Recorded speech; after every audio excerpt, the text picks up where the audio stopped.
हमने अभी मांग का अर्थ पढ़ा, मांग का नियम पढ़ा, मांग को प्रभावित करने वाले तत्व पढ़े, मांग की जो मान्यताएं पढ़ी, मांग की क्रियाशीलता के कारण और उसका अपवाद भी पढ़े।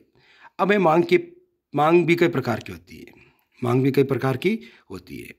मांग के प्रकार ले सकते हैं। तो मांग के प्रकार और मांग में का विस्तार और संकुचन और मांग में कमी और वृद्धि, तीनों पॉइंटों में हल्का सा मैं डिफरेंस करूंगा, थोड़ा आपको क्लियर हो जाए।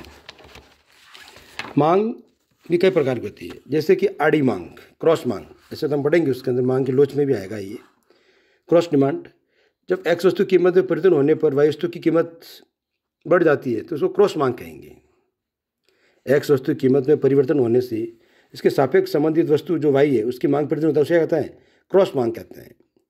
इस आड़ी मांग होती है, ये इस प्रकार की जो मांग होती है वो स्थानापन्न और पूरक वस्तुओं में होती है। जैसे कि एक वस्तु की दोनों वस्तु एक जैसी है, एक के स्थान दूसरी वस्तु काम आ सकती हैं, तो उस समय होता है। पूरक वस्तु होती है, उसके एक दूसरे के से जुड़ी होती है, पूरक उसके जैसी हो। दूसरा संयुक्त मांग, जब एक ही उद्देश्य की पूर्ति के लिए एक साथ दो वस्तुओं की मांग की जाती है तो उसे संयुक्त मांग कहते हैं।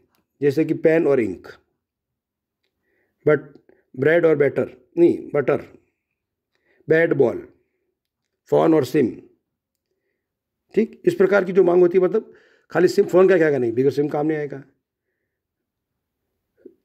बिगर बटर ब्रेड काम का नहीं, बैट और बॉल तब खेल पाएंगे आप, पेन होगा, इंक होगी तो पेन चल पाएगा। तो ये संयुक्त मांग है, संयुक्त मांग है। अगली मांग है व्युत्पन्न मांग।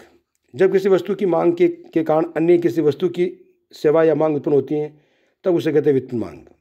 अर्थात अपन जो किसी एक मांग पूरी होती है उसके साथ दूसरी मांग जुड़ी हुई होती है। व्युत्पन्न मतलब जुड़ी हुई होना, एक मांग पूरी के साथ दूसरी मांग जुड़ी होती है, उसे कहते हैं व्युत्पन्न मांग। सामूहिक मांग, जब एक वस्तु को एक से अधिक उपयोग में लाया जाता है तो सामूहिक मांग होती है। ये हो गए मांग के प्रकार मोटे मोटे रूप में।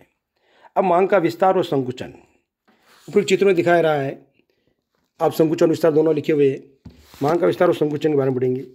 वस्तु की कीमत में परिवर्तन के कारण जब उपभोक्ता अपनी आरंभिक आय से ही अधिक वस्तुएं प्राप्त कर लेता है तो उसे विस्तार कहेंगे। जैसे कि मैं दिखा रहा हूँ, ऊपर की ओर तीर किया हुआ, नीचे की ओर तीर किया हुआ, तो उसकी मांग पहले उसकी कीमत P1 थी, अब उसकी कीमत P2 हो गई। तो P1 कीमत पर वो OM वस्तु खरीदता था, OM1 वस्तु खरीदता था। अब P2 कीमत पर क्या करता है, OM वस्तु खरीदता है, अर्थात MM वस्तुएं ज़्यादा खरीदता है, तो मांग का विस्तार हो गया।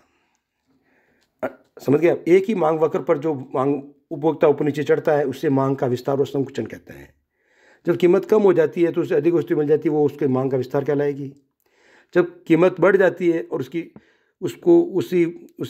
उसी आय से उसी मांग वक्र पर उसको कम वस्तुएं मिलती हैं तो उसके क्या, मांग का संकुचन हो जाएगा। ये हमने इसको दिखा रखा है। ये कहलाता है मांग का विस्तार और संकुचन। मोटे रूप में अपन कह सकते हैं कि मांग का विस्तार और संकुचन एक ही मांग वक्र पर होता है, पॉइंट नंबर 1। दूसरा, इसमें कीमत में परिवर्तन होने के कारण जब उपभोक्ता अपनी आरंभिक आय से ही अधिक वस्तुएं प्राप्त करता है तो विस्तार हो जाता है, और वस्तुएं कम प्राप्त करता है तो संकुचन हो जाता है। क्लियर?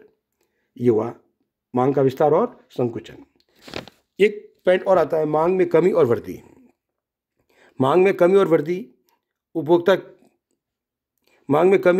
में उपभोक्ता एक दूसरे मांग वक्र पर चला जाता है।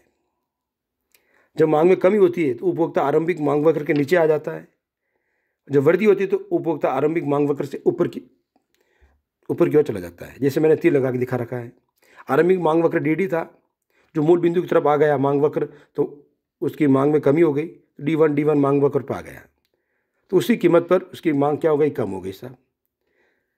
और जब उसकी मांग में वृद्धि हो जाती है तो उपभोक्ता D2 पर चला गया, तो उस समय मांग उसी कीमत पर मांग हो गई, M2 के बराबर मांग हो गई। तो मांग में क्या हो गई, विस्तार हो गई।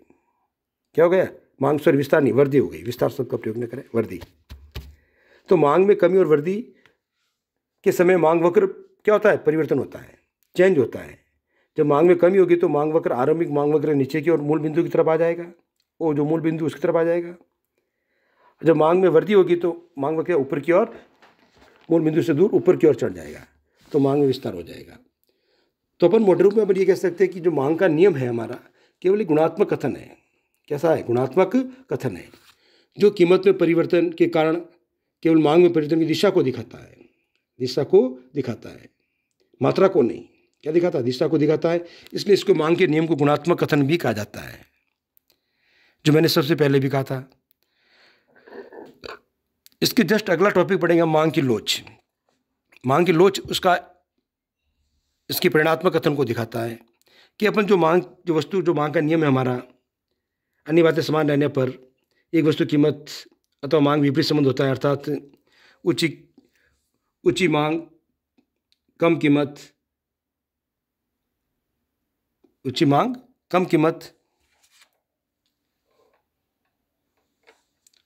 और ऊंची कीमत कम